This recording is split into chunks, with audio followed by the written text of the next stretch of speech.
नमस्कार दोस्तों, अध्यापक मंत्रा पर आपका स्वागत है। पिछली क्लास में हमने देखा था परिवहन और आज की क्लास में हम शुरू करेंगे उत्तर प्रदेश का इतिहास। क्या पढ़ेंगे आज की क्लास में? उत्तर प्रदेश का इतिहास। तो चलिए शुरू करते हैं। पहला प्रश्न है, 1924 में संयुक्त प्रांत वर्तमान उत्तर प्रदेश के किस शहर में संपूर्ण भारत से क्रांतिकारियों की बैठक बुलाई गई थी? तो बरेली, लखनऊ, मेरठ या कानपुर? तो कहाँ पर बुलाई गई थी 1924 में? कानपुर में। कहाँ पर? कानपुर में। एक का क्या हो जाएगा? डी हो जाएगा। क्या हो जाएगा? पहले का डी हो जाएगा। और एचआरए का जो गठन हुआ था, हिंदुस्तान रिपब्लिक एसोसिएशन, इसका भी गठन कब हुआ था? 1924 में। और कहाँ हुआ था? कानपुर में। कहाँ पर हुआ था? कानपुर में। ठीक। व्याख्या देखेंगे। वर्ष 1924 में संयुक्त प्रांत वर्तमान उत्तर प्रदेश के कानपुर शहर में संपूर्ण भारत के क्रांतिकारियों की बैठक का आयोजन किया गया। आयोजन हुआ, साथ में ही हिंदुस्तान रिपब्लिक एसोसिएशन एचआरए का क्रांतिकारी संगठन की स्थापना की गई, जिसके संस्थापक सदस्य कौन कौन थे? तो सचेंद्र नाथ सान्याल थे, राम प्रसाद बिस्मिल थे और योगेश चंद्र चटर्जी और चंद्रशेखर आजाद सम्मिलित थे। ठीक। एक एचआरए थी और एक थी HSRA, Hindustan socialist Republic association. तो एचआरए का गठन कहाँ पर हुआ था? कानपुर में। कब हुआ था? 1924 में। और एचएसआरए का गठन कब हुआ था? तो 1928 में। कहाँ हुआ था? फिरोजशाह कोटला, दिल्ली में। उत्तर प्रदेश के किस नगर में सर्वप्रथम भारतीय राष्ट्रीय कांग्रेस का वार्षिक अधिवेशन हुआ था? कानपुर, वाराणसी, लखनऊ, इलाहाबाद?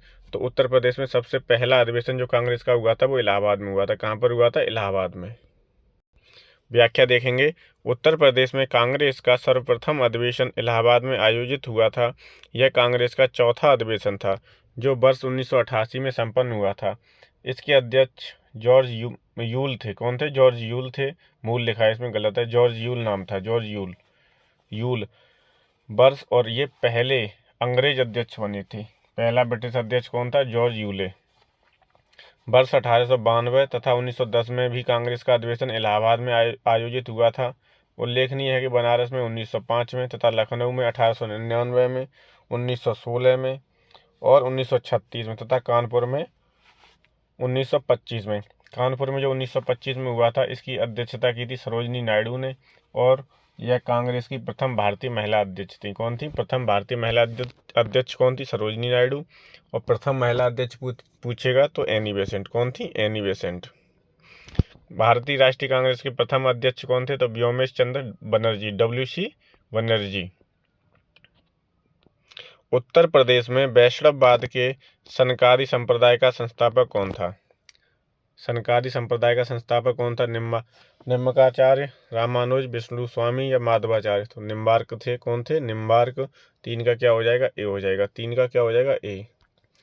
अगला प्रश्न है, किस फ्रांसीसी यात्री ने काशी को भारत का एथेंस कहा था? थेवेनाट, मनुची, टेवर्नियर या बर्नियर? तो बर्नियर ने काशी को क्या कहा था? भारत का एथेंस। क्या कहा था? भारत का एथेंस। किसने कहा था? बर्नियर ने।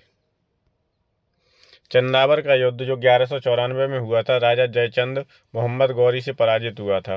किन किन के मध्य हुआ था? जयचंद और मोहम्मद गौरी के। और कौन पराजित हुआ था? जयचंद। किससे? मोहम्मद गौरी से। चंदावर की वर्तमान भौगोलिक स्थिति क्या है? उत्तर प्रदेश के इटावा जनपद में यमुना नदी के तट पर है। वाराणसी उत्तर प्रदेश में गंगा नदी के तट पर है। कन्नौज उत्तर प्रदेश में यमुना नदी के तट पर है। या प्रयागराज जनपद में यमुना नदी के तट पर है? तो इसका उत्तर क्या हो जाएगा? ए हो जाएगा। क्या हो जाएगा? ए। चंदावर का जो युद्ध हुआ था वो उत्तर प्रदेश के इटावा जनपद में यमुना नदी के तट पर हुआ था। 5 का क्या हो जाएगा भाई? ए हो जाएगा। 5 का क्या होगा? ए। निम्नलिखित में से कौन सा सिंधु घाटी सभ्यता का स्थल उत्तर प्रदेश में स्थित है? रोपड़, मांडा, बनवाली या हुलास? तो हुलास कहाँ पर है? उत्तर प्रदेश में। 6 का क्या हो जाएगा? डी हो जाएगा। 6 का क्या हो जाएगा? डी हो जाएगा। रोपड़ कहाँ पर है? पंजाब में। रोपड़ कहाँ है? पंजाब में। ये जो प्रश्न है जो अपने इतिहास से संबंधित है, जो जो इतिहास में हमारे उत्तर प्रदेश का रोल रहा है। ठीक है, तो उत्तर प्रदेश की जो भी परीक्षाएं होती हैं, वनडे एग्ज़ाम हो चाहे कोई बड़ा एग्ज़ाम हो, सभी के लिए ये जो सीरीज चल रही है ये महत्वपूर्ण है। ठीक। हुलास उत्तर प्रदेश के सहारनपुर जिले में। कहाँ पर है हुलास? तो सहारनपुर जिले में है। और सिंधु घाटी सभ्यता का एक स्थल है। रोपड़ कहाँ पर है? पंजाब में। बनवाली कहाँ पर है? हरियाणा में। ठीक है। और मांडा कहाँ पर है? जम्मू में। जम्मू में स्थित सैंधवकालीन स्थल है। निम्नलिखित में से कौन सा एक क्रांतिकारी काकोरी ट्रेन कांड से संबंधित नहीं था? राजेंद्र लाहिड़ी, अशफाक उल्लाह खां, रोशन सिंह और खुदीराम बोस। तो खुदीराम बोस जो हैं वो काकोरी ट्रेन कांड से संबंधित नहीं थे। कौन नहीं थे? खुदीराम बोस। ठीक, राजेंद्र लाहिड़ी थे, अशफाक उल्लाह खां थे, रोशन सिंह भी थे। काकोरी ट्रेन कांड से खुदीराम बोस का संबंध नहीं है। 30 अप्रैल 1908 को खुदीराम बोस तथा प्रफुल्ल कुमार चाकी ने किंग्सफोर्ड की गाड़ी पर बम फेंकने के आरोप में खुदीराम बोस को 11 अगस्त 1908 को लगभग 18 वर्ष की आयु में मुजफ्फरपुर जेल में फांसी दे दी गई। तो यही प्रश्न पूछा जाता है, किसने बम फेंका था किंग्सफोर्ड की गाड़ी पर? तो खुदीराम बोस और प्रफुल्ल कुमार चाकी ने। जबकि काकोरी ट्रेन कांड से राजेंद्र लाहिड़ी, रोशन सिंह, रामप्रसाद बिस्मिल और अशफाक उल्लाह खां तथा चंद्रशेखर आजाद सक्रिय रूप से संबंधित थे। अगला प्रश्न है, वर्तमान उत्तर प्रदेश में भारत के प्राचीनतम 16 महाजनपद में से कुल कितने महाजनपद स्थित हैं?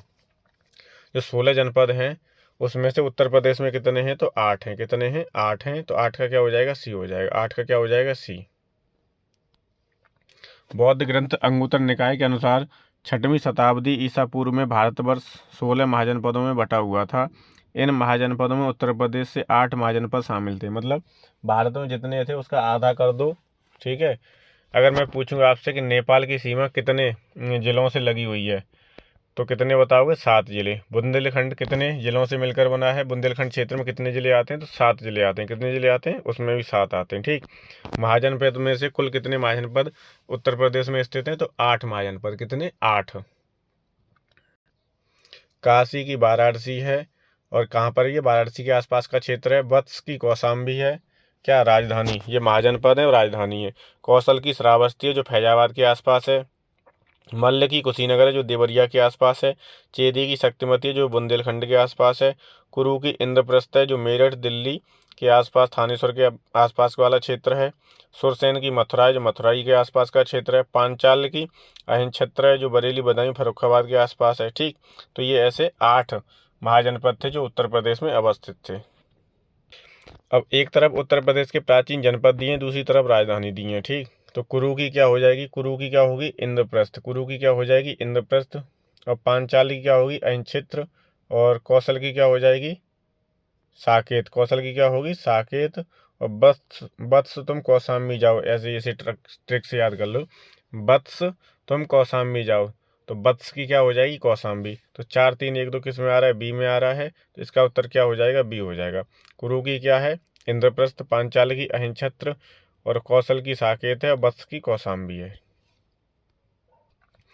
अगला प्रश्न है, नवाब सुजाउद्दौला की बेगम का प्रसिद्ध मकबरा बहू बेगम का मकबरा निम्नलिखित में से किस स्थान पर अवस्थित है?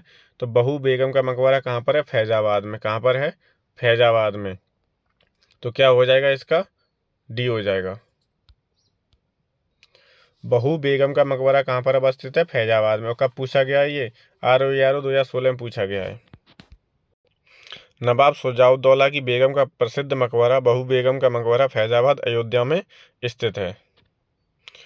जौनपुर के सरकी वंश का अंतिम शासक कौन था? जौनपुर जो है उसके सरकी वंश का अंतिम शासक कौन था? तो हुसैन शाह। कौन था? हुसैन शाह सरकी। कौन था? हुसैन शाह सरकी जो अंतिम शासक था किसका?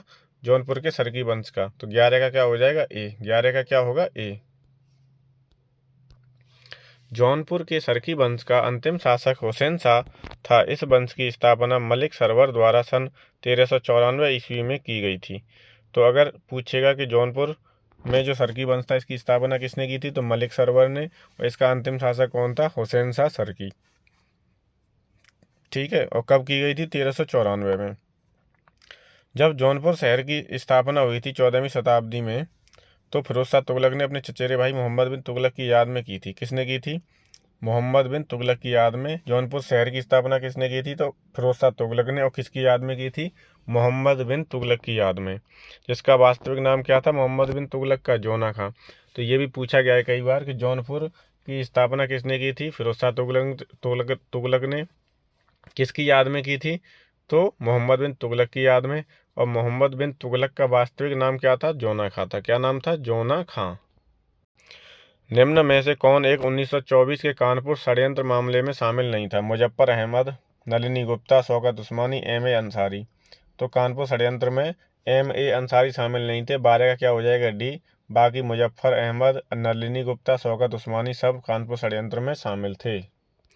अगला प्रश्न है, हड़प्पा सभ्यता का स्थल मांडी भारत के किस राज्य में स्थित है? तो मांडी कहाँ पर है? उत्तर प्रदेश में, मुजफ्फरनगर में। उत्तर प्रदेश के मुजफ्फरनगर में स्थित है क्या? मांडी। तो मांडी याद रहेगा। मांडी कहाँ पर है? मुजफ्फरनगर।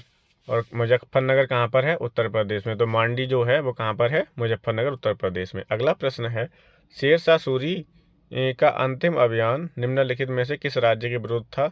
तो कालिंजर के विरुद्ध था। किसके विरुद्ध था? कालिंजर के विरुद्ध था। और तोप का गोला फटने से इसकी मृत्यु हो गई थी। ठीक, तो शेरशाह सूरी का अंतिम अभियान क्या था? कालिंजर अभियान था, कालिंजर के विरुद्ध था। निम्नलिखित में से कौन हड़प्पीय पुरास्थल उत्तर प्रदेश में स्थित नहीं है? तो हुलास, आलमगीर, देसलपुर और मांडी।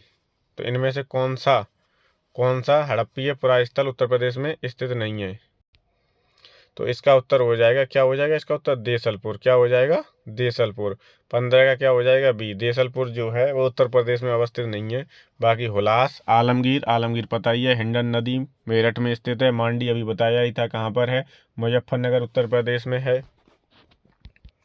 उत्तर प्रदेश में स्थित हड़प्पीय पुरास्थल आलमगीर मेरठ में स्थित। सैंधव सभ्यता का सबसे पूर्वी स्थल है बड़गांव एवं हुलास सहारनपुर में है। मांडी मुजफ्फरनगर में, जबकि देसलपुर गुजरात के कच्छ के रण में स्थित है। तो देसलपुर कहाँ पर है? गुजरात में। धौलावीरा कहाँ पर है?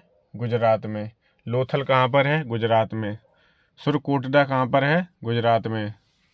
और रोपड़ कहाँ पर है? गुजरात में। तो ये सब याद रखने हैं आपको, ठीक है। धौलावीरा, लोथल, सुरकोटडा और रोपड़ तो पंजाब में है, सॉरी, रोपड़ कहाँ पर है? पंजाब में। कन्नौज पर महमूद गजनवी के आक्रमण के समय वहां का शासक कौन था? राज्यपाल, आनंदपाल, विद्याधर या त्रिलोचनपाल? तो वहां का शासक कौन था? राज्यपाल था। कौन था? राज्यपाल। कन्नौज पर महमूद गजनवी ने जब आक्रमण किया था तो वहां पर कौन शासक कर रहा था? कौन शासन कर रहा था? राज्यपाल। अगला प्रश्न है, मध्यकाल में उत्तर प्रदेश के किस जनपद को शिक्षा का केंद्र होने के कारण सिराज ए हिंद कहा जाता था? तो सिराज ए हिंद किसे कहते थे? जौनपुर को। किसे कहते थे? जौनपुर को। जौनपुर की स्थापना किसने की थी? फिरोज शाह तुगलक ने। किसकी याद में की थी? मोहम्मद बिन तुगलक की याद में। मोहम्मद बिन तुगलक का वास्तविक नाम क्या था? जौना खां था। क्या था? जौना खां। व्याख्या देखेंगे। मध्यकाल में जौनपुर शिक्षा का एक प्रसिद्ध केंद्र होने के कारण उसे सिराज ए हिंद कहा जाता था। शेरशाह सूरी एवं मलिक मोहम्मद जायसी ने जौनपुर में ही शिक्षा प्राप्त की थी। किसने? शेरशाह सूरी ने और मलिक मोहम्मद जायसी ने। बीबी राजा बेगम का मदरसा जौनपुर की प्रसिद्ध शिक्षण संस्था थी, जिसका निर्माण सरकी शासक महमूद शाह की पत्नी बीबी रजा ने करवाया था। तो मदरसा जो था जौनपुर में, उसकी स्थापना, उसका निर्माण किसने कराया था? सरकी शासक महमूद शाह की पत्नी थी बीबी रजा, उसने करवाया था। ठीक है। सिराज हिंद से कौन जाना जाता है? तो जौनपुर। कौन जाना जाता है? जौनपुर। निम्नलिखित में से किस वर्ष प्रयागराज उत्तर प्रदेश के किले पर अंग्रेजों का अधिकार स्थापित हो गया? 1790, 1792, 1796 और 1797। आरओ यारो 2021 में आया था। 18 का क्या हो जाएगा? डी। 1797। क्या हो जाएगा? 1797। अगला प्रश्न में क्या करना है? सूची 1 का सूची 2 से मिलान करना है। और सूची 1 में क्या दिया है? भारतीय राष्ट्रीय कांग्रेस के स्थान दिए हैं, और दूसरी सूची में उनके वर्ष दिए हैं कि कब कौन सा अधिवेशन किस वर्ष हुआ था। ठीक, तो जैसे मेरठ वाला जो अधिवेशन है वो कब हुआ था? तो वो हुआ था, मेरठ का कब हुआ था? 1946 में। कानपुर का कब हुआ था? 1925 में, जिसकी अध्यक्षता किसने की थी? 1946 की थी जेबी कृपलानी ने। 1925 की थी सरोजनी नायडू ने। ठीक, अब आता है लखनऊ का। तो लखनऊ हुआ था 1916 में। अंबिका चरण मजूमदार ने इसकी अध्यक्षता की थी। ठीक है। और इसमें क्या हुआ था? समझौता हो गया था, और दोनों गुट जो 1907 में सूरत विभाजन में अलग हुए थे, गरम दल और नरम दल, वो एक हो गए थे। ठीक। और बनारस अधिवेशन कब हुआ था? 1905 में हुआ था। इसकी अध्यक्षता किसने की थी? तो गोपाल कृष्ण गोखले ने। किसने की थी? गोपाल कृष्ण गोखले ने। ठीक है। तो इसमें मिलान कर लेंगे। 3 4 1 2 किस में आ रहा है देख लेते हैं। 3 4 1 2 किस में आ रहा है? 3 4 1 2 सी में आ रहा है। तो इसका उत्तर क्या हो जाएगा भाई? सी हो जाएगा। क्या हो जाएगा? सी। इसकी व्याख्या देख लेंगे। मेरठ 55वां अधिवेशन था 1946। अध्यक्ष कौन थे? जेबी कृपलानी। और कानपुर में सरोजनी नायडू। लखनऊ में कौन थी?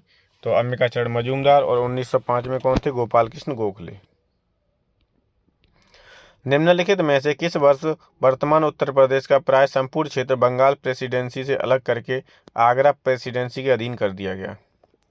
किस वर्ष वर्तमान उत्तर प्रदेश का प्राय संपूर्ण क्षेत्र बंगाल प्रेसिडेंसी से अलग करके आगरा प्रेसिडेंसी के अधीन कर दिया गया था? तो कब किया गया था? 1832 में, 1833 या 1834 या 1835? तो कब किया गया था? 1833 में।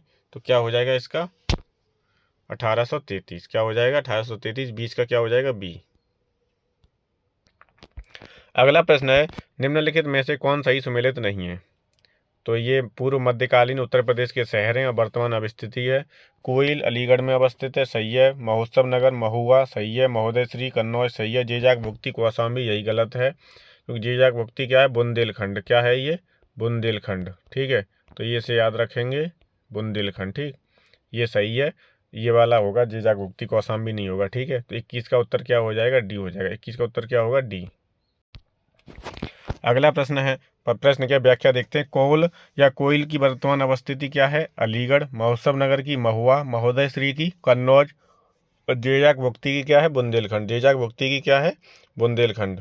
अगला प्रश्न है, निम्नलिखित में से किसे नगर महोदय श्री के नाम से जाना जाता है? महुआ, काम्पिल्य, मथुरा, कन्नौज।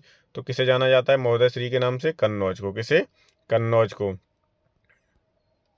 इत्र नगरी कौन सी है? कन्नौज। इत्र कहाँ बनाया जाता है उत्तर प्रदेश में? तो कन्नौज में। अंग्रेजों के विरुद्ध बनारस विद्रोह का नेतृत्व किसने किया था? सुजाउद्दौला ने, आसफउद्दौला ने, राजा चेत सिंह ने या राजा महीप नारायण सिंह ने? तो बनारस विद्रोह का नेतृत्व किसने किया था? राजा चेत सिंह ने। ठीक है, तो 23 का क्या हो जाएगा? सी हो जाएगा। 23 का क्या होगा? सी। काकोरी षड्यंत्र केस में प्रधान आरोपी पंडित राम प्रसाद बिस्मिल को उत्तर प्रदेश के किस शहर में फांसी दी गई थी? तो ऐसे याद कर लो, गोरख राम। क्या? गोरख राम। तो गोरख से गोरखपुर हो जाएगा और राम से राम प्रसाद बिस्मिल हो जाएंगे। गोरख राम को कहाँ फांसी? गोरख राम से ट्रिक हो गई, गोरख से गोरखपुर और राम से राम प्रसाद बिस्मिल। ठीक है, फांसी का शहर हो गया गोरखपुर। तो राम प्रसाद बिस्मिल को कहाँ फांसी दी गई थी? गोरखपुर में। राम प्रसाद बिस्मिल को 3 लोगों को फांसी दी गई थी, उनकी पूछ लेता है कि कहाँ कहाँ पर दी गई थी। ये जो व्याख्या है बहुत ही इंपॉर्टेंट है, इसे अच्छे से देखेंगे। 19 दिसंबर 1927 को पंडित राम प्रसाद बिस्मिल को गोरखपुर जेल में काकोरी षड्यंत्र केस के आरोप में फांसी दी गई। 9 अगस्त 1925 को हुए काकोरी षड्यंत्र के आरोप में राम प्रसाद बिस्मिल, राजेंद्र लाहिड़ी, अशफाक उल्ला खां और रोशन सिंह को फांसी दी गई थी। राम प्रसाद बिस्मिल को कहाँ पर दी गई? गोरखपुर में। राजेंद्र लाहिड़ी, अशफाक उल्ला खां और रोशन सिंह को, ठीक है, फांसी दी गई। राम प्रसाद बिस्मिल का जन्म कब हुआ? तो 11 जून 1857 को शाहजहाँपुर उत्तर प्रदेश में हुआ था। अभी हाल ही में उत्तर प्रदेश सरकार ने काकोरी कांड का नाम बदलकर क्या कर दिया है? काकोरी ट्रेन एक्शन कर दिया है। तो राम प्रसाद बिस्मिल का जन्म उत्तर प्रदेश शाहजहाँपुर में हुआ था, ये भी इम्पोर्टेंट है। अगला प्रश्न है, उत्तर प्रदेश में स्वाधीनता आंदोलन के समय ही एक अन्य एका बृहद आंदोलन प्रारंभ हुआ जिसका नेतृत्व किया था। एका बृहद जन आंदोलन का नेतृत्व किसने किया था? तो सीबी गुप्ता, सी राजगोपालाचारी, हसरत मोहानी या मदारी पासी? तो 25 का क्या हो जाएगा? डी, मदारी पासी ने एका बृहद जन आंदोलन प्रारंभ किया था या उसका नेतृत्व किया था। एका बृहद जन आंदोलन। अवध का एका जन आंदोलन हरदोई जिले तथा उत्तरी अवध के पश्चिमी जिलों में 1921 के अंत में और 1922 के प्रारंभ में मदारी पासी एवं सहदेव के नेतृत्व में चलाया गया। ठीक है, इस आंदोलन को चलाने का उद्देश्य लगान को नकद रूप से रूपांतरित करवाना था। एका आंदोलन हरदोई, बहराइच, बाराबंकी और सीतापुर जिले में चलाया गया। इस आंदोलन में सभा स्थल पर गंगा की सौगंध दी जाती थी कि किसान निर्धारित लगान से 1 पैसे भी अधिक लगान नहीं देंगे। अखिल भारतीय किसान सभा की स्थापना हुई थी बाराबंकी 1918, प्रयागराज 1928, लखनऊ 1916 और पटना 1937। तो अखिल भारतीय किसान सभा की स्थापना कब हुई थी? लखनऊ 1916 में। 26 का क्या हो जाएगा? सी हो जाएगा। 26 का क्या होगा? सी। अप्रैल 1935 ईस्वी में संयुक्त प्रांत में किसान संघ की स्थापना हुई। इसी वर्ष एन.जी. रंगा और अन्य किसान नेताओं ने सभी प्रांतीय किसान सभाओं को मिलाकर एक अखिल भारतीय किसान संगठन बनाने की योजना बनाई।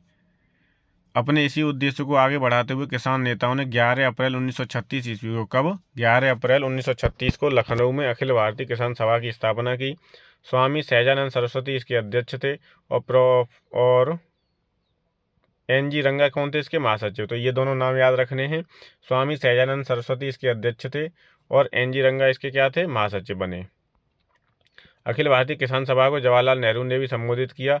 इस अधिवेशन में 1 सितंबर 1936 को किसान दिवस के रूप में मनाने का निर्णय लिया गया। कब? इस अधिवेशन में 1 सितंबर 1936 को किसान दिवस के रूप में मनाने का। लेकिन अब किसान दिवस कब मनाया जाता है? चौधरी चरण सिंह की जयंती पे। कब? 23 दिसंबर को।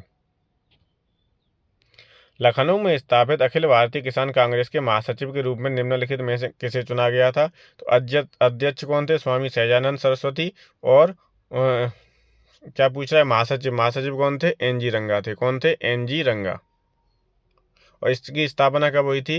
तो अप्रैल 1936 में। कहाँ पर हुई थी? लखनऊ में। कहाँ पर हुई थी? लखनऊ में। अगला प्रश्न है, उत्तर प्रदेश की संस्कृति का ऐतिहासिक पूर्व काल है, इसमें निम्नलिखित में से कौन सम्मिलित है? उत्तर प्रदेश की संस्कृति का ऐतिहासिक पूर्व काल में महाराज सम्मिलित नहीं थे, बुद्ध थे, राम थे और नवाब थे। तो 1, 2, 3 सम्मिलित थे। 1, 2, 3 किस में है? ए में। तो इसका उत्तर क्या हो जाएगा? 1 हो जाएगा। इसका उत्तर क्या हो जाएगा? ए। अवध राज्य का ब्रिटिश साम्राज्य में विलय हुआ था, तो कुशासन का आरोप लगाकर अवध का विलय किया गया था। कब किया गया था? 1856 में। 1856 में। तो किसने किया था? लॉर्ड डलहौजी ने। किसने किया था? लॉर्ड डलहौजी ने। तो कब किया था? 1856 में। मंगल पांडे सिपाही थे, तो किसके थे? वो 34वीं बंगाल नेटिव इन्फेंट्री के थे। इसमें उत्तर गलत दिए हैं, ये मैंने आधुनिक भारत का इतिहास पढ़ा रहा हूँ, उस क्लास में भी करवाया था। 34वीं नेटिव इन्फेंट्री के थे। किसके थे? 34वीं नेटिव इन्फेंट्री के। 1827 में मंगल पांडे का जन्म हुआ था और 1857 में ये शहीद हो गए। ठीक है, बैरकपुर की सैनिक छावनी में थे। और मंगल पांडे प्रथम स्वतंत्रता संग्राम के अग्रदूत माने जाते हैं। किसके? प्रथम स्वतंत्रता संग्राम के अग्रदूत कौन माने जाते हैं? मंगल पांडे। अगला प्रश्न है, महालवाड़ी प्रणाली कहाँ लागू की गई थी? बिहार में, उत्तर प्रदेश में, महाराष्ट्र में या मद्रास में? तो कहाँ पर की गई थी? उत्तर प्रदेश में। कहाँ पर की गई थी महालवाड़ी प्रणाली? उत्तर प्रदेश में। तो 31 का क्या हो जाएगा? बी हो जाएगा। महालवाड़ी व्यवस्था उत्तर प्रदेश, मध्य प्रांत, पंजाब प्रांत आते थे। महालवाड़ी व्यवस्था में कौन कौन आता था? उत्तर प्रदेश, मध्य प्रांत और पंजाब प्रांत, जो ब्रिटिश भारत के कुल भूभाग का कितना था? 30% था। कितना था? 30%। महालवाड़ी, महल का तात्पर्य है जागीर या गांव होता था। इस राजस्व व्यवस्था में प्रत्येक महल गांव के साथ स्थापित की गई, कृषक के साथ नहीं। किसके साथ थी इसकी व्यवस्था? गांव के साथ स्थापित की गई, कृषक के साथ नहीं। ठीक है, महल का मतलब क्या था? गांव, तो गांव से स्थापित हो रही थी। और जमींदारी में, वो स्थायी बंदोबस्त में किससे होती थी? जमींदारों से। ग्राम या महल पर आधारित भूमि व्यवस्था के साथ रैयतवाड़ी बंदोबस्त की कुछ नीतियों को मिलाकर लागू की गई। और मेन क्वेश्चन तो ये पूछा जाएगा, महलवाड़ी किसकी देन है? तो हाल्ट मैकेंजी की। महलवाड़ी की जो शुरुआत या महलवाड़ी की स्थापना या महलवाड़ी की शुरुआत किसने की थी? तो हाल्ट मैकेंजी ने। महापरिनिर्वाण मंदिर अवस्थित है। महापरिनिर्वाण मंदिर कहाँ अवस्थित है? तो कुशीनगर में है।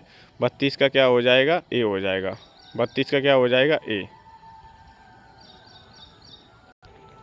महर्षि वाल्मीकि आश्रम कहाँ पर है? महर्षि वाल्मीकि आश्रम कहाँ पर है? बिठूर में है। कहाँ पर है? बिठूर में। महर्षि वाल्मीकि आश्रम कहाँ पर है? बिठूर में। आप उत्तर प्रदेश के एग्ज़ाम की तैयारी कर रहे हो, तो आपको ये बेसिक्स नॉलेज होनी चाहिए उत्तर प्रदेश के बारे में, कौन सी चीज़ कहाँ पर अवस्थित है। ठीक है, तो महर्षि वाल्मीकि आश्रम कहाँ पर स्थापित है? बिठूर में।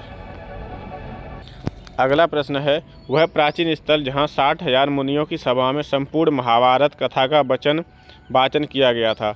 अहिंक्षेत्र, हस्तिनापुर, काम्पिल या नैमिषारण्य? तो 60,000 मुनियों वाली जो घटना है, वह प्राचीन स्थल जहाँ 60,000 मुनियों की सभा में संपूर्ण महाभारत कथा का वाचन किया गया था। कहाँ पर किया गया था? नैमिषारण्य में। कहाँ पर? नैमिषारण्य में। और 34 का क्या हो जाएगा? डी हो जाएगा। 34 का क्या होगा? डी। अगला प्रश्न है, प्रसिद्ध नैमिषारण्य तीर्थ जनपदों में किस एक में उपस्थित है? उज्जैन, मथुरा, सीतापुर, जबलपुर? तो ये नैमिषारण्य कहाँ पर है? उत्तर प्रदेश के सीतापुर जिले में। 35 का क्या हो जाएगा? सी हो जाएगा। 35 का क्या होगा? सी। यूपी पुलिस में या वनडे एग्जाम में इसी तरीके के फैक्ट, इसी तरीके के प्रश्न पूछे जाते हैं। अगला प्रश्न है कि कुछ उत्तर प्रदेश की ऐतिहासिक इमारतें हैं जिन्हें हमें स्थान से रिलेट करना है। ठीक है। तो 84 गुम्बद कहाँ पर है? 84 गुम्बद है आपकी जालौन में। कहाँ पर है? जालौन में। 84 गुम्बद कहाँ पर है? जालौन में। और जामा मस्जिद मुरादाबाद में। बौद्ध स्तूप कहाँ पर है? कुशीनगर में। और कामदगिरी पर्वत कहाँ पर है? चित्रकूट में। तो 4 3 2 1 हो जाएगा। तो सी उत्तर हो जाएगा इसका। क्या उत्तर हो जाएगा? सी। 84 गुम्बद कहाँ पर है? जालौन में। जामा मस्जिद मुरादाबाद में। बौद्ध स्तूप कहाँ पर है? कुशीनगर में। और कामदगिरी पर्वत कहाँ पर है? चित्रकूट में। व्याख्या देखेंगे। 84 गुम्बद जालौन में, जामा मस्जिद मुरादाबाद में, बौद्ध स्तूप कुशीनगर में और कामदगिरी पर्वत चित्रकूट में है। तो ये जो इस तरीके के प्रश्न होते हैं ना मिलान करने वाले, तो एक प्रश्न से 4 प्रश्न कवर हो जाते हैं। तो इसका स्क्रीनशॉट ले लिया करो और उसे फिर अपने नोट्स में लिख लिया करो। अगला प्रश्न है कि एक तरफ स्थान दिए हैं, दूसरी तरफ स्मारक हैं, मिलान करना है। ठीक है। तो कौशाम्बी इधर से, हाँ कौशाम्बी कौशाम्बी में क्या है? घोषितराम मठ है। घो। और कुशीनगर में रामाभार स्तूप है। ठीक है। सारनाथ में क्या है? धमेक स्तूप है सारनाथ में। और सहित महित कहाँ पर है? श्रावस्ती में। सहित महित कहाँ पर है? श्रावस्ती में। तो कौशाम्बी घोषितराम मठ कहाँ पर है? कौशाम्बी में। और कुशीनगर में क्या है? रामाभार स्तूप है। सारनाथ में धमेक स्तूप है। और श्रावस्ती में सहित महित है। तो क्या हो जाएगा इसका? 2 3 1 4 सी हो जाएगा इसका भी। इसका उत्तर क्या हो जाएगा? सी हो जाएगा। व्याख्या देखेंगे। ठीक है। इधर से देखते हैं। घोषितराम मठ कहाँ पर है? कौशाम्बी में। रामाभार स्तूप कहाँ पर है? कुशीनगर में। धमेक स्तूप कहाँ है? सारनाथ में। और सहित महित कहाँ पर है? श्रावस्ती में। तो इन्हें याद कर लो। वन लाइनर में भी पूछ सकता है, मिलान करने के लिए भी आ सकता है, लेकिन मिलान वाला मोस्टली पीसीएस या फिर आरओ में पूछेगा। छोटे जो एग्ज़ाम हैं उनमें, वनडे एग्ज़ाम जो हैं उनमें ये फैक्ट के तौर पे पूछ सकता है कि घोषितराम मठ कहाँ पर अवस्थित है। और ये कौशाम्बी, कुशीनगर, सारनाथ, श्रावस्ती विकल्प में दे देगा। ठीक। तो घोषितराम मठ कहाँ पर है? कौशाम्बी में है। निम्नलिखित में से अमीर खुसरो किस स्थान से संबंधित हैं? तो अमीर खुसरो किससे संबंधित है? पटियाली से। 38 का क्या हो जाएगा? बी हो जाएगा। 38 का क्या होगा? बी। कालपी नगर किस नदी के तट पर स्थित है? गंगा, यमुना, नर्मदा या कृष्णा? तो कालपी नगर किस नदी के तट पर है? यमुना नदी के पे। तो 39 का क्या हो जाएगा? बी हो जाएगा। 39 का क्या हो जाएगा? बी। ठीक है। आगरा किस नदी के किनारे है? यमुना नदी के। गोरखपुर किसके है? राप्ती के। और लखनऊ गोमती नदी के। तो ये भी याद रखने हैं आपको।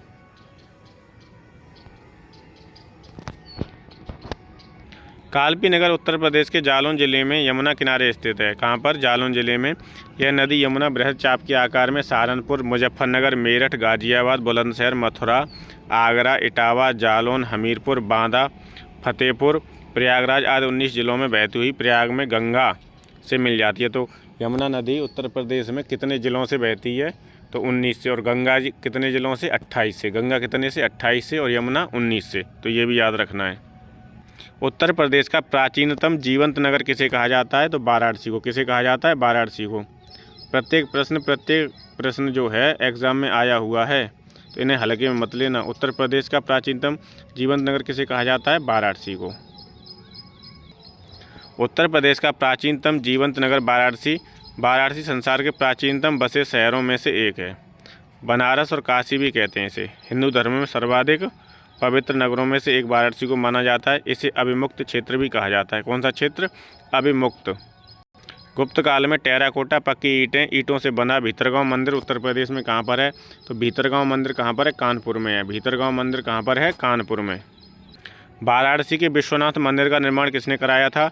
रानी अहिल्याबाई ने, हरिश्चंद्र ने, रानो जी सिंधिया ने या मोरोपंत पिंगल ने? तो वाराणसी के विश्वनाथ मंदिर का निर्माण किसने कराया था? रानी अहिल्याबाई ने। यूपी कांस्टेबल में आया है, इंपॉर्टेंट है। किसके लिए? यूपी कांस्टेबल में आया है।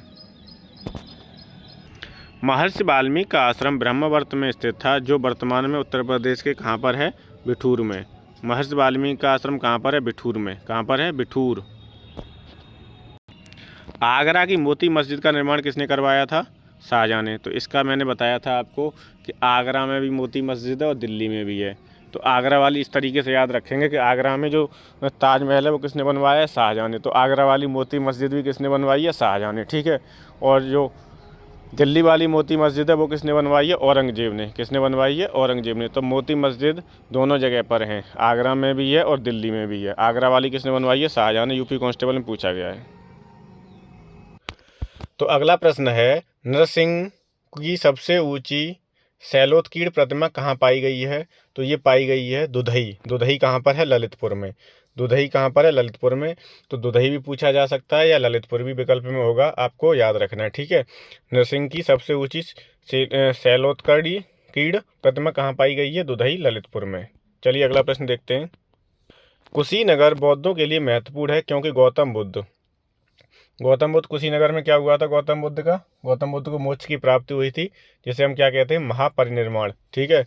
तो यहाँ पे ये लिखा है, डी विकल्प जो है वो सही है। यहाँ उनकी मृत्यु हुई थी, यहाँ उन्हें मोक्ष की प्राप्ति हुई थी कुशीनगर में, ठीक है।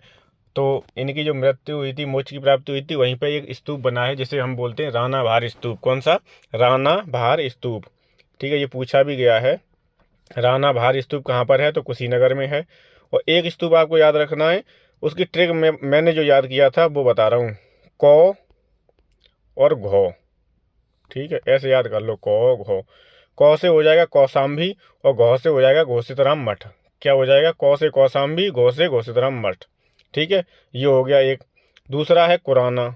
क्या है, कुराना साहब तो नाम सुना होगा, ठीक है, कुराना। तो कु से हो जाएगा कुशीनगर और रा से हो जाएगा राणा भार स्तूप। क्या हो जाएगा, राणा भार स्तूप। ये इतनी सी ट्रिक याद कर लोगे तो भी पेपर में प्रश्न आप सही कर ले जाओगे, ठीक है। चलिए अगला प्रश्न देखते हैं। कुशीनगर बौद्ध लोगों का एक लोकप्रिय पर्यटन स्थल है। यहाँ क्या है, हिरन का उद्यान है, मूलगंध कुटी है, तिब्बती मंदिर है या राणाभार स्तूप है। तो कुशीनगर में क्या है, रामभार या राणाभार स्तूप है, ठीक है। रामभर भी लिखा है कहीं पे और राणाभार भी लिखा है, ठीक है, राणाभार भी लिखा है। कुशीनगर में क्या है, रामभर स्तूप है। तो मैंने क्या बताया था, कुराना से याद कर लो, कुराना। तो राणाभार स्तूप कहाँ पर है, कुशीनगर में। राणाभार स्तूप कहाँ पर है, कुशीनगर में। 48 का क्या हो जाएगा, डी। बड़ा इमामबाड़ा स्मारक कहाँ स्थित है। तो बड़ा इमामबाड़ा कहाँ पर है, लखनऊ में है। कहाँ पर है, लखनऊ में। चलिए अगला प्रश्न देखते हैं। अगला प्रश्न है, घोषित राम मठ जहाँ बुद्ध कुछ समय के लिए रुके थे स्थित है। घोषित राम कहाँ पर है, कौ और घौ अभी बताया था, कौ और घौ। कौ से कौशाम्बी और घौ से घोषित राम मठ। तो कौशाम्बी कहाँ है, डी पे है। तो घोषित राम मठ कहाँ पर है, कौशाम्बी में है। 50 का क्या हो जाएगा, डी हो जाएगा। मुंशी प्रेमचंद का जन्म कहाँ हुआ था। मुंशी प्रेमचंद का जन्म कहाँ हुआ था, तो वाराणसी में हुआ था। हम यहाँ पे एक और प्रश्न कर ले रहे हैं, हिंदी का शुद्ध वर्तनी पूछा जाता है। प्रेमचंद कैसे लिखा जाता है, तो प्रेम में और चंद, सॉरी प्रेम तो ठीक है लिख लोगे आप, चंद में क्या होता है, न तो द्रा उड़ा होता है और न ना होता है, चा पे बिंदी होती है और दा लिखा होता है, ये होता है प्रेमचंद शुद्ध, ठीक है, शुद्ध वर्तनी है ये। तो प्रेमचंद जी का जन्म कहाँ हुआ था, वाराणसी में हुआ था। कहाँ हुआ था, वाराणसी। इनका देखो, इनकी माधुरी तथा मर्यादा पत्रिकाओं को संपादन किया है। हंस व जागरण नामक पत्र का प्रकाशन किया है। और इनकी प्रसिद्ध कृतियां हैं, ये हिंदी में पूछी जा सकती हैं। गोदान, करमभूमि, प्रेमाश्रम, रंगभूमि, गबन, करवला, प्रेम की बेदी, सेवा सदन, मानसरोवर इत्यादि, ठीक है। हिंदी और जीएस जो आपकी आएगी यूपी पुलिस में, चाहे किसी भी एग्जाम में आए, यूपी उत्तर प्रदेश का आप कोई भी एग्जाम दे रही हो जिसमें जीएस आती है और हिंदी आती है, वो आपकी इस चैनल से कंप्लीट हो जाएगी। पूरी करा दूंगा, कहीं से भी कैसे भी ये प्रश्नोत्तरी चलेंगी। उसके बाद में फिर टॉपिक वाइज पढ़ा दूंगा, नहीं तो दूसरे जो हैं घटना चक्र की सीरीज जो आती हैं पूर्वावलोकन, उनसे पढ़ा दूंगा, ठीक है। तो इसलिए बस आप तैयारी करते रहो। भव्य जैन स्तूप के अवशेष को कंकाली टीला के पास खोदकर निकाला गया है। जैन स्तूप को कहाँ से निकाला गया है, कंकाली टीला के पास से निकाला गया है, जो कि स्थित है। तो जैन स्तूप कहाँ से, मथुरा से। कहाँ से निकाला गया है, मथुरा से। इसकी व्याख्या देखते हैं, ठीक है। कंकाली टीला मथुरा में स्थित एक टीला है। इस टीले पर कंकाली देवी का मंदिर है, इसलिए इसका नाम कंकाली टीला है। तो कंकाली टीला कहाँ पर है, मथुरा में, ये भी याद रखना है। 1890-91 में डॉक्टर फुअरर के नेतृत्व में यहाँ खुदाई हुई, जिसमें प्रसिद्ध भव्य जैन स्तूप प्राप्त हुआ था। तो जैन स्तूप कहाँ से प्राप्त हुआ है, कंकाली टीला से। और कंकाली टीला कहाँ पर है, मथुरा में। बस इतना याद रखना है, ठीक है। प्रसिद्ध सूफी संत शेख सलीम चिश्ती की दरगाह उत्तर प्रदेश में कहाँ स्थित है। सूफी संत हैं शेख सलीम चिश्ती, तो वो कहाँ पर है इनकी दरगाह? फतेहपुर सीकरी में है। कहाँ पर है? फतेहपुर सीकरी में। 53 का क्या हो जाएगा? सी हो जाएगा। इत्र नगरी किसे कहते हैं? कन्नौज को बोलते हैं। इत्र नगरी किसे बोलते हैं? कन्नौज को। ठीक है। महोदया श्री किसे बोलते हैं? कन्नौज को। ठीक है। जौनपुर की स्थापना किसने की थी? जौनपुर की, तो जौनपुर की स्थापना किसने की थी? फिरोज शाह तुगलक ने। किसकी याद में? मोहम्मद बिन तुगलक की याद में। मोहम्मद बिन तुगलक का वास्तविक नाम, मूल नाम क्या था? तो उनका नाम था जोना खां। क्या था? जोना खां। अब प्रसिद्ध सूफी संत शेख सलीम चिश्ती अजमेर के ख्वाजा मोइनुद्दीन चिश्ती के पौत्र थे। सूफी संत शेख सलीम चिश्ती की दरगाह उत्तर प्रदेश के फतेहपुर सीकरी, आगरा के समीप जो है फतेहपुर सीकरी, उसमें स्थित है। यहाँ पर अकबर द्वारा पंचमहल, बुलंद दरवाज़ा और भी इमारतें बनवाई गई हैं। ठीक है। बुलंद दरवाज़ा, जब अकबर गुजरात विजय के बाद लौटा तो अकबर ने क्या बनवाया था? बुलंद दरवाज़ा बनवाया था। क्या बनवाया था? बुलंद दरवाज़ा। 6वीं शताब्दी ईसा पूर्व के दौरान मथुरा के आसपास के क्षेत्र को क्या कहते थे? तो मथुरा के आसपास के जो क्षेत्र था, मथुरा क्या था? महाजनपद था। तो उसकी जो राजधानी थी वो क्या थी? सुरसैन थी। तो मथुरा के आसपास के क्षेत्र को क्या कहा जाता था? सुरसैन। क्या कहा जाता था? सुरसैन। 54 का क्या हो जाएगा? सी हो जाएगा। कांस्टेबल 18 में पूछा गया है। मत्स्य की क्या है? विराटनगर है। मत्स्य कहाँ पर है? राजस्थान में। पांचाल, बरेली, बदायूं, इसकी राजधानी क्या है? अंक्षेत्र। अंग कहाँ है? बिहार में। इसकी राजधानी क्या है? चंपा। अंग की क्या है? चंपा। पांचाल की क्षेत्र है। मत्स्य की विराटनगर है। ये मैंने 16 महाजनपद शॉर्ट्स वीडियो में भी करवाए थे, और शॉर्ट्स वीडियो में मैं वही टॉपिक कराता हूँ जो बहुत इंपॉर्टेंट है। और आपने यहाँ पे देखा होगा कि महाजनपद से कितने प्रश्न पूछे गए हैं। जो उत्तर प्रदेश की बता रहा हूँ, उत्तर प्रदेश, पूरे भारत में 16 महाजनपद थे, उत्तर प्रदेश में 8 महाजनपद थे। कितने? 8। तो ये भी पूछा गया कि उत्तर प्रदेश में कितने महाजनपदों की अवस्थिति है? तो 8 महाजनपदों की। कितने की? 8 की। उत्तर प्रदेश में पहली बार 1887 में प्रकाशित होने वाले दैनिक समाचार हिंदुस्तान के संपादक कौन थे? तो हिंदुस्तान के संपादक कौन थे? मदन मोहन मालवीय। तो आपको याद रखना है। और ऐसे जो नोट्स, इन्हें तो नोट्स के रूप में लिख लिया करो। हिंदुस्तान, ठीक है, पत्र, और लिख लो उसके आगे मदन मोहन मालवीय। उत्तर प्रदेश में पहली बार कब हुआ था? तो 1887 में प्रकाशित हुआ था। कब? 1887 में। और हिंदुस्तान के संपादक कौन थे? मदन मोहन मालवीय। 6वीं सदी BC के दौरान उत्तर प्रदेश के किन क्षेत्रों को चेदी कहा जाता था? चेदी। चेदी की शक्तिमती क्या थी? राजधानी। और चेदी क्षेत्र कहाँ पर था? बुंदेलखंड में था। कहाँ पर था? बुंदेलखंड में। तो चेदी कहाँ पर था? बुंदेलखंड में। और चेदी की राजधानी क्या थी? शक्तिमती। 56 का क्या हो जाएगा? ए हो जाएगा। 56 का ए। फिर से रिपीट कर ले रहे हैं हम महाजनपद और उनकी राजधानियाँ। काशी, वाराणसी, वत्स की कौशाम्बी, कौशल की श्रावस्ती, मल्ल की कुशीनगर, चेदी की शक्तिमती, कंबोज की हाटक, सुरसैन की मथुरा और पांचाल की अहिंद क्षेत्र। पांचाल की क्या थी? अहिंद क्षेत्र। ये 8 महाजनपद और उनकी राजधानियाँ हैं। ठीक है। महाजनपद और राजधानी। सुरसैन क्या है? सुरसैन महाजनपद है। मैंने पिछली बार क्या बताया था? सुरसैन मथुरा वाला जो क्षेत्र है। ठीक है। मथुरा वाले क्षेत्र को क्या बोला जाता था? सुरसैन। राजा हर्षवर्धन ने कहाँ पर भद्र विहार नामक ज्ञान के एक बृहद केंद्र की स्थापना की थी? तो भद्र विहार की स्थापना कहाँ पर की थी राजा हर्षवर्धन ने? कन्नौज में। 57 का क्या हो जाएगा? सी। 57 का क्या होगा? सी। राजा हर्षवर्धन ने कन्नौज में भद्र विहार नामक ज्ञान के एक बृहद केंद्र की स्थापना की थी। तो भद्र विहार की स्थापना पूछ सकता है किसने की? राजा हर्षवर्धन ने। कहाँ पर की थी? कन्नौज में। हर्ष के दरबारी कवि कौन थे? बाणभट्ट थे, जिन्होंने हर्षचरित तथा कादम्बरी की रचना की है। सब व्याख्या इंपॉर्टेंट है। हर्षचरित और कादम्बरी किसकी है? तो बाणभट्ट की है। किन की है? बाणभट्ट की। और हर्ष के दरबारी कवि कौन थे? बाणभट्ट थे। हर्षवर्धन की 3 रचनाएं हैं, प्रियदर्शिका, रत्नावली और नागानंद। इनकी ट्रिक है PNR। PNR तो जानते होंगे, रेलवे का जो PNR नंबर होता है उससे याद कर लो। P से क्या हो जाएगा? प्रियदर्शिका, N से नागानंद और R से रत्नावली। ये किसकी हैं? हर्षवर्धन की। किन की हैं? हर्षवर्धन की। हर्षचरित हर्षवर्धन की नहीं है। ठीक है। बहुत से लोग समझते हैं हर्षचरित और हर्षवर्धन एक ही है, तो हर्षचरित लगा देंगे कि हर्षवर्धन की कृति है। लेकिन हर्षचरित किसकी है? बाणभट्ट की। और कादम्बरी किसकी है? बाणभट्ट की। हर्षचरित और कादम्बरी बाणभट्ट की हैं। इन्हें बढ़िया से याद कर लो। अगला प्रश्न है, अशोक स्तंभ में उत्कीर्ण किए हुए शेर का मुख, जिसे भारत सरकार द्वारा राष्ट्रीय प्रतीक के रूप में अपनाया गया है, कौन से संग्रहालय में संरक्षित है? कुशीनगर, सारनाथ, कन्नौज या लुम्बिनी। तो ये कौन से संग्रहालय में है? सारनाथ में है। जो हमारे राष्ट्रीय प्रतीक चिन्ह है अशोक स्तंभ, इसमें कितने शेर हैं? तो 4 शेर हैं। कितने शेर हैं? 4 शेर। ये भी छोटा मोटा पूछ लिया जाता है। चंदेल शासन के दौरान उत्तर प्रदेश को का निम्नलिखित में से कौन सा क्षेत्र जेजाग भुक्ती या जय होटी के नाम से जाना जाता था? तो जेजाग भुक्ती कौन सा क्षेत्र कहलाता था? बुंदेलखंड। रिपीट हो रहा है ये भी। जेजाग भुक्ती क्या है? बुंदेलखंड वाला क्षेत्र है। जेजाग भुक्ती के नाम से कौन सा क्षेत्र जाना जाता था? बुंदेलखंड। अगला प्रश्न है, आगरा और अवध के संयुक्त प्रांत जिन्हें अब उत्तर प्रदेश के नाम से जाना जाता है ने वर्ष 1921 में अपनी राजधानी को कहाँ से लखनऊ में स्थानांतरित किया था? तो कहाँ से किया था? इलाहाबाद से। कहाँ से किया था? इलाहाबाद से। कब? 1921 में। इलाहाबाद से राजधानी कहाँ पहुँच गई थी? लखनऊ।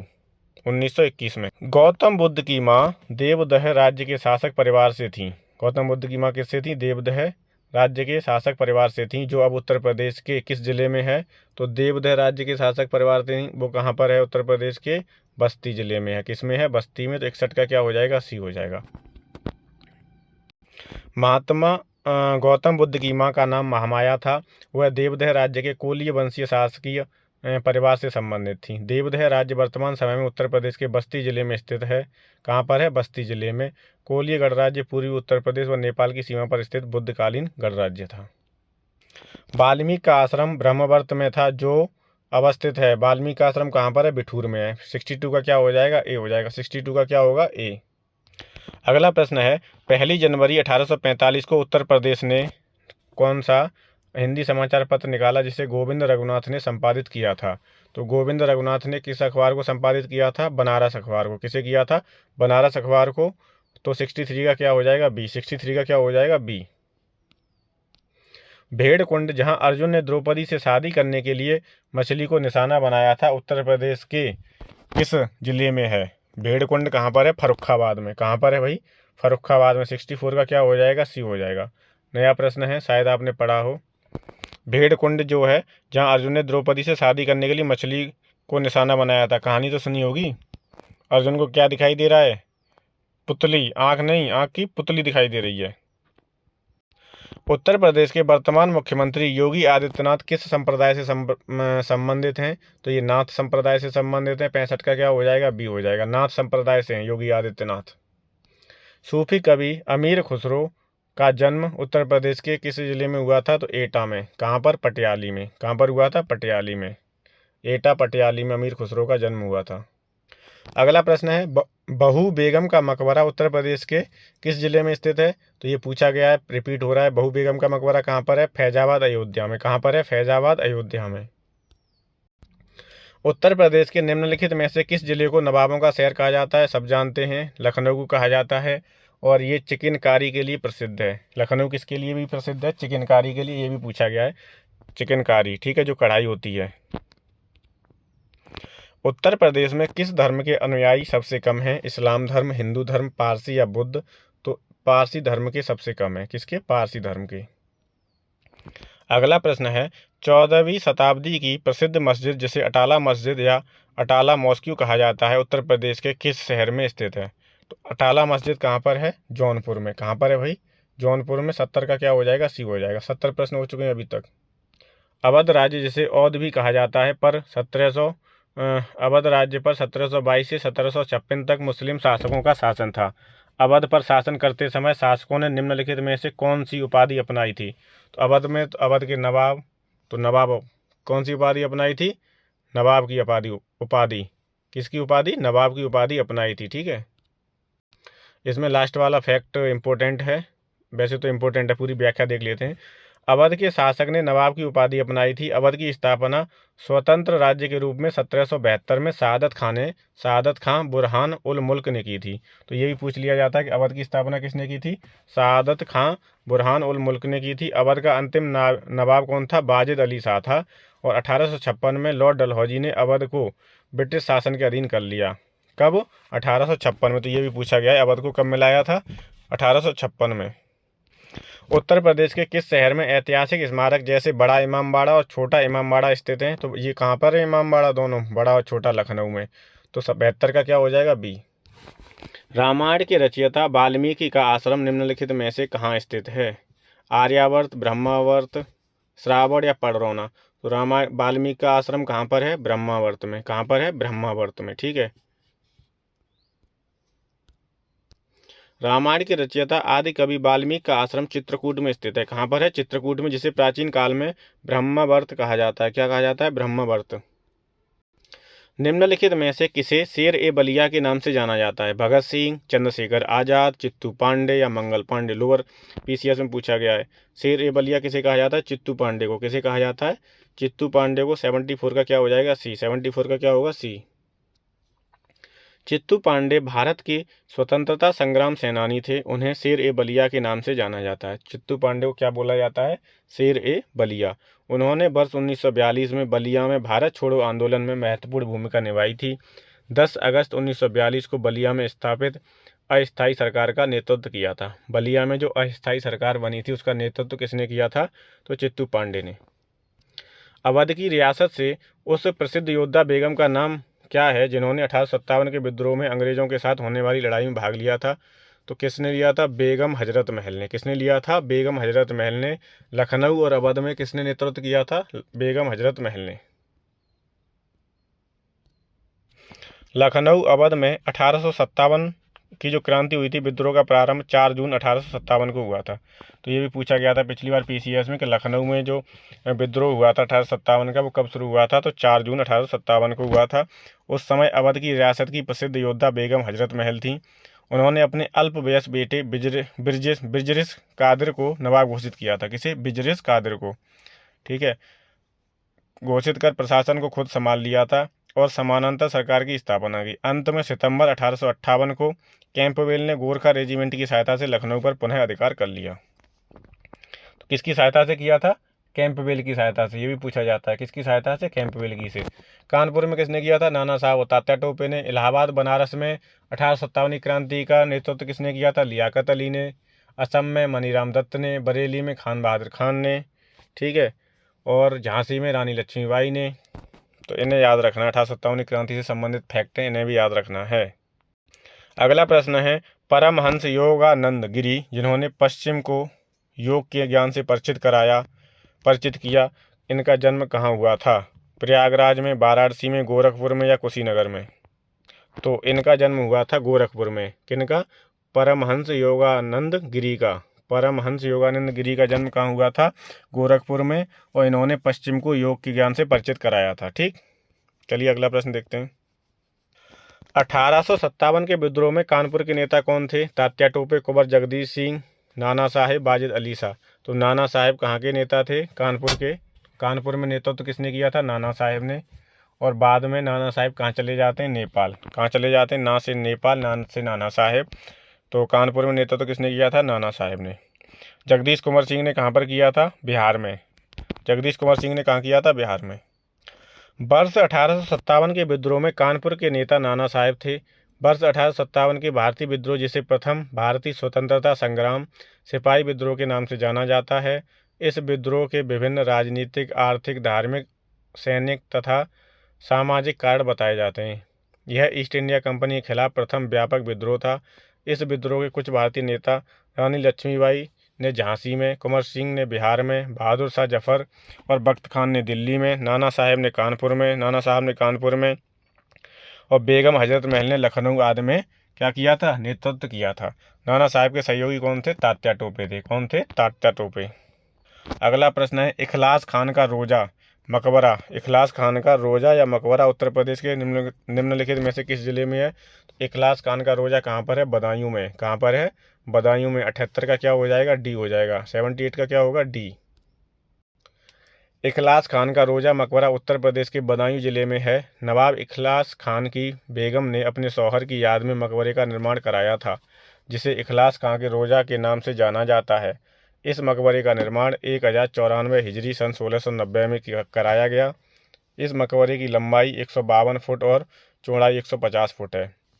आपको इतना याद रखना है कि इखलास खान का रोजा या मकबरा कहाँ पर है? तो वो कहाँ पर है? बदायूं में है। बस।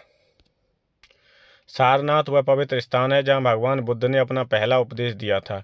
वह निम्नलिखित में से किस शहर के बहुत नज़दीक स्थित है? संत रविदास नगर, गौतम बुद्ध नगर, कुशीनगर या वाराणसी? तो सारनाथ जो है वो वाराणसी के नज़दीक है। किसके नज़दीक है? वाराणसी के। सारनाथ वह पवित्र स्थान है जहाँ भगवान बुद्ध ने अपना पहला उपदेश दिया था। पूछा जाता है पहला उपदेश भगवान बुद्ध ने कहाँ दिया था? सारनाथ में। वर्तमान में सारनाथ वाराणसी शहर के निकट स्थित है। महात्मा बुद्ध ने ज्ञान प्राप्ति के पश्चात अपने मत का प्रचार प्रारंभ किया तथा अरुवेला से वे सबसे पहले ऋषिपत्तनम सारनाथ आए। यहाँ उन्होंने 5 ब्राह्मण सन्यासियों को पहला उपदेश दिया। इस उपदेश को क्या बोलते हैं? धर्मचक्र प्रवर्तन। क्या बोलते हैं? धर्मचक्र प्रवर्तन। जो उपदेश दिया था उसे बोलते हैं धर्मचक्र प्रवर्तन कहा जाता है।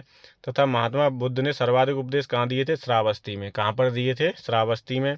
इसके अलावा कौशल, वैशाली, कौशाम्बी में भी अपने उपदेश दिए थे। तो पूछा जाता है महात्मा बुद्ध ने सबसे अधिक उपदेश कहाँ दिए थे? तो श्रावस्ती में दिए थे। पहला उपदेश कहाँ दिया था? सारनाथ में। ठीक है। और इसके अलावा यहाँ पे इनके उपदेश की भाषा पाली थी। कौन सी भाषा थी? पाली। इनके प्रमुख अनुयायी शासक बिम्बिसार, प्रसेनजित और उदयन थे। कौन कौन थे? बिम्बिसार, प्रसेनजित और उदयन। अगला प्रश्न है, उत्तर प्रदेश को पहले संयुक्त प्रांत के रूप में जाना जाता था। इसे किस वर्ष उत्तर प्रदेश का नाम दिया गया? तो 1950 में। कब दिया गया था?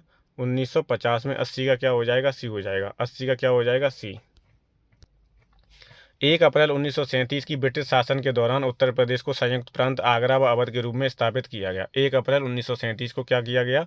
आगरा, संयुक्त प्रांत आगरा व अवध के रूप में। ठीक। फिर ब्रिटिश शासन काल में इसे संयुक्त प्रांत कहा जाता था। इसे 24 जनवरी 1950 को बदलकर उत्तर प्रदेश किया गया है। कब? 24 जनवरी 1950 को। इसीलिए 24 जनवरी को क्या मनाया जाता है? उत्तर प्रदेश दिवस मनाया जाता है। कब? 24 जनवरी को। 9 नवंबर 2000 को इससे एक नया राज्य उत्तराखंड बना। उत्तर प्रदेश के 13 जिलों को काटकर बनाया गया। उत्तर प्रदेश दिवस कब मनाया जाता है? तो 24 जनवरी को। कब? 24 जनवरी को। तो आज की क्लास हमारी यहीं समाप्त होती है। और इतिहास से संबंधित जो अपने उत्तर प्रदेश में जो भी चीज़ें हैं, जो भी स्मारक हैं, वो इस चैप्टर में हमने इस टॉपिक में कवर कर लिए हैं। अगली जो क्लास होगी अपनी उसमें रहेगा कला, संस्कृति, नृत्य, मेले, उत्सव एवं स्थापत्य कला। ये हमारी Uttar Pradesh series, special series चल रही है जिसमें हम उत्तर प्रदेश के बारे में गहन अध्ययन कर रहे हैं और किस तरीके के प्रीवियस ईयर में प्रश्न पूछे जाते हैं उनका विश्लेषण कर रहे हैं। ठीक है। तो वनडे एग्ज़ाम हो, चाहे RO या UPPCS, जहाँ पर मतलब सब परीक्षाओं में यूपी का तो आना ही आना है, क्योंकि भाई यूपी का एग्ज़ाम दे रहे हो, यूपी में जॉब करोगे, तो इसलिए यूपी स्पेशल पढ़ना बहुत ही मस्ट है, कंपलसरी है। ठीक है। तो आज की क्लास को यहीं समाप्त करते हैं। अध्यापक मंत्रा के साथ जुड़ने के लिए, बने रहने के लिए बहुत बहुत धन्यवाद, शुक्रिया।